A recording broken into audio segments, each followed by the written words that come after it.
E rite ana te kino o te mate whakamomori ki te mate pukupuku me te mate manawa.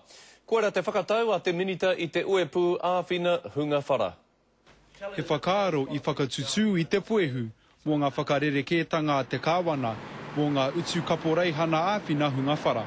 Changes that the government made last year with respect to suicide was saying that it is not an accident and the support and care for families that have such a tragedy should be considered as a health issue, no different to where a loved one is lost to heart disease or is lost to cancer.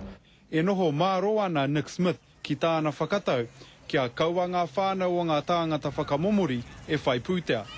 Engari, tērā no e tahi atu kua rongo i te mamai o tēnei tūmomo whakamate, a te tangata i anō. I know the trauma that caused them.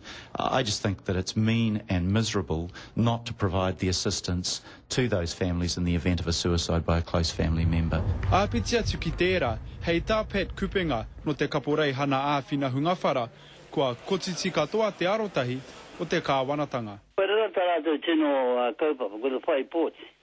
Karera tu e aroang ki te oranga o te tangata. E ai kia Nick Smith, aha koanga tini taumahatanga kei runga i ngā whānau o te hunga whakamomori, me whakaaro hoki mo te motu whānui. The costs associated with funerals from suicide is no different to the costs of funerals for families that lose loved ones from cancer, from heart disease, and from many other tragedies. Ke te mōrio matu ngā ua o tangata mai ki runga i ngā whānau. E tino kuare roat. I whai mana tēnei pire nā te tautoko a te Pāti Ngā Hinara me Act Hoki.